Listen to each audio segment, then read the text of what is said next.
बिस्मिल्लाहिर्रहमानिर्रहीम। अस्सलामु अलैकुम। 2 हिजरी में अजान शुरू हुई और हजरत बिलाल रजी अल्लाह ताला अन्हु मौज़्ज़िन मुकर्रर हुए और सफर वो हजर में हजरत सल्लल्लाहु अलैहि वसल्लम के हमेशा मौज़्ज़िन रहे। अजान शुरू होने का मुफस्सल वाक़या ये है कि हजरत रसूलुल्लाह सल्लल्लाहु अलैहि वसल्लम को फिक्र हुआ कि सबको जमात की नमाज के लिए बुलाने की कोई तदबीर की जाए। लिहाजा इस सिलसिले में सहाबा रजी अल्लाह ताला अन्हु से मशवरा फरमाया और मुख्तलिफ तजवीजें पेश की गई, जिनमें से एक ये राय पेश हुई कि नमाज के वक्त एक बहुत ऊंचा झंडा कर दिया जाया करे, जिसे देखकर लोग आपस में एक दूसरे को मस्जिद में बुला लिया करें और इस तरह सब जमा हो जाया करेंगे। लेकिन ये तजवीज हुजूर सल्लल्लाहु अलैहि वसल्लम को पसंद न आई। दूसरी तजवीज ये पेश हुई कि शबूर बजा दिया जाया करे, जो सींग से बना हुआ बगल की तरफ होता है और जिसे यहूदी बजाकर आपस में अपने गर्जों में जमा होते हैं। लेकिन ये राय भी हजरत सल्लल्लाहु अलैहि वसल्लम ने पसंद ना फरमाई और इरशाद फरमाया, ये तो यहूदियों की चीज है। तीसरी तजवीज ये पेश की गई कि 2 लकड़ियां रख ली जाएं, जिनको नमाज के वक्त एक दूसरी में मारा जाए और इसकी आवाज से सब जमा हो जाया करें। रसूलुल्लाह सल्लल्लाहु अलैहि वसल्लम इसको पसंद ना किया और पहली तजवीज पर जो अशकाल फरमाया था कि वही इस पर फरमाया और इरशाद हुआ कि ये तो ईसाइयों की चीज है। तमाम सहाबा रजी अल्लाह ताला अन्हु इसी फिक्र में थे कि कुछ बात तय हो जाए, लेकिन बहुत ज्यादा फिक्रमंद हजरत अब्दुल्लाह बिन जैद थे। वो मजलिस बर्खास्त होने पर मस्जिद में सो गए और इनको अज़ां के कलिमात ख्वाब में सिखाए गए। सुबह हुई तो बारगाह रिसालत में हाजिर होकर अर्ज किया कि मैं कुछ सोता और कुछ जागता हुआ था। अचानक क्या देखता हूँ कि एक शख्स आया जो 2 सब्ज कपड़े पहने हुए थे।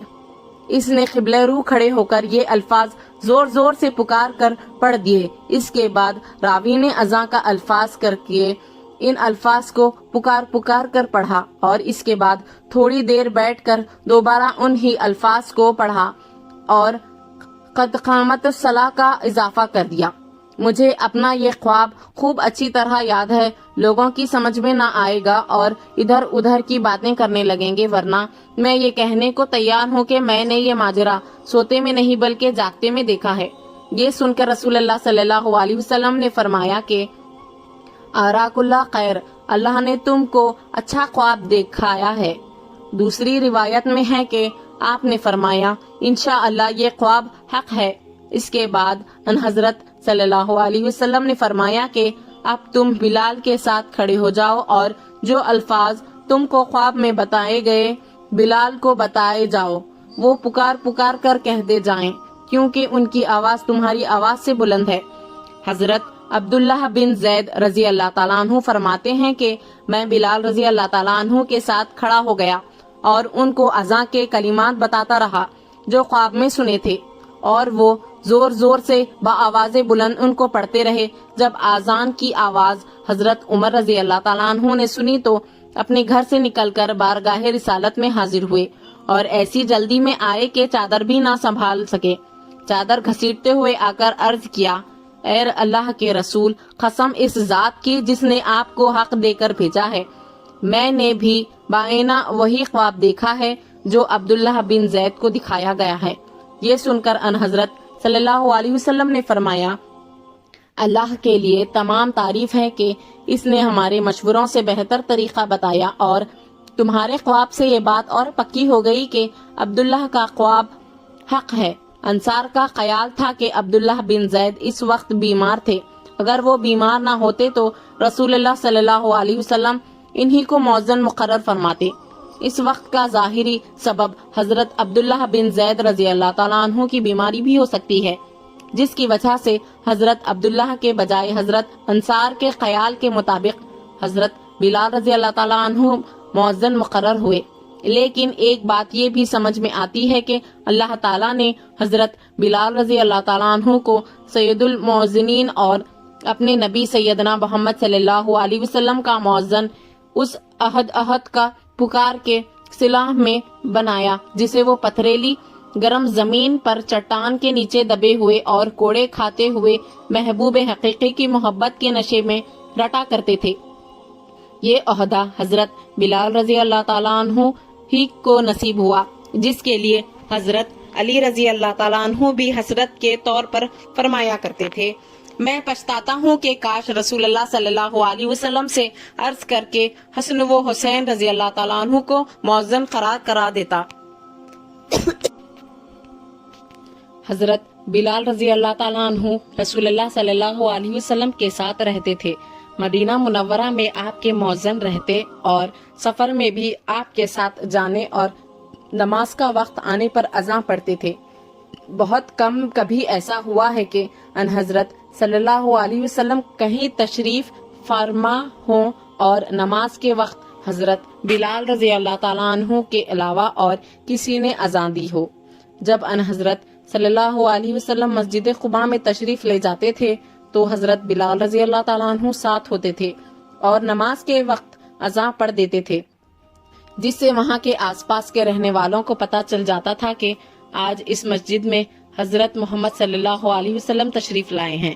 ایک مرتبہ آپ مسجد قباء میں تشریف لے گئے تو حضرت بلال رضی اللہ تعالیٰ عنہ آپ کے ساتھ نہ تھے، لہٰذا حضرت سعد الخرز نے اذان دے دی اور ان حضرت صلی اللہ علیہ وسلم نے ان سے فرمایا کہ میرے ساتھ بلال کو نہ دیکھوں تو اذان دے دیا کرو۔ چنانچہ ان حضرت صلی اللہ علیہ وسلم کی زندگی میں انہوں نے 3 بار اذان دی۔ ایک مرتبہ حضرت زیاد بن الحارث السعدی رضی اللہ تعالیٰ عنہ نے ان حضرت صلی اللہ علیہ وسلم کے ارشاد سے فجر کی اذان پڑھی۔ اس وقت حضرت بلال رضی اللہ تعالیٰ عنہ کہیں قضائے حاجت وغیرہ کے لیے تشریف لے گئے ہوں گے۔ جب نماز کھڑی ہونے لگی تو حضرت بلال رضی اللہ تعالیٰ عنہ نے حسب دستور، جیسا کہ ہمیشہ اپنی اذان کے بعد اقامت کہا کرتے تھے، اس مرتبہ بھی اقامت کہنے کا ارادہ کیا۔ ان حضرت صلی اللہ علیہ وسلم نے فرمایا کہ بلا شبہ صدا کے قبیلے والی حارث نے اذان پڑھی ہے اور جو اذان پڑھے وہی اقامت کہے۔ فجر کی اذان حضرت بلال رضی اللہ تعالیٰ عنہ قبیلے بنی النجار کی ایک عورت کے گھر پر چڑھ کر دیا کرتے تھے، جو مسجد سے بالکل ملا ہوا تھا۔ سحری کے وقت سے آ کر اس کی چھت پر بیٹھ جایا کرتے تھے اور وقت کا انتظار کرتے رہتے۔ جب وقت ہو جاتا تھا تو بدن میں چستی لانے کے لیے انگڑائی لیتے تھے اور یہ دعا مانگ کر اذان دیتے تھے، اے اللہ، میں تیری تعریف کرتا ہوں اور چاہوں کہ تو اس بات کا معین بن جائے کہ قریش تیرے دین کو قائم کریں۔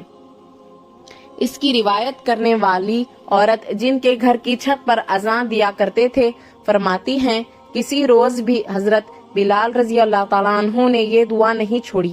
ایک مرتبہ ان حضرت صلی اللہ علیہ وسلم نے حضرت بلال رضی اللہ تعالیٰ عنہ سے فرمایا کہ جب تم اذان پڑھو تو ٹہر ٹہر کر پڑھا کرو اور جب اقامت کہو تو جلدی جلدی کہا کرو، اور اپنی اذان اور اقامت کے درمیان اتنا فاصلہ رکھو کہ کھانے والا کھانے سے اور پینے والا پینے سے اور قضائے حاجت کرنے والا قضائے حاجت سے فارغ ہو جائے۔ اور یہ بھی فرمایا کہ جب تک مجھے حجرے سے آتا ہوا نہ دیکھ لو کھڑے مت ہوا کرو۔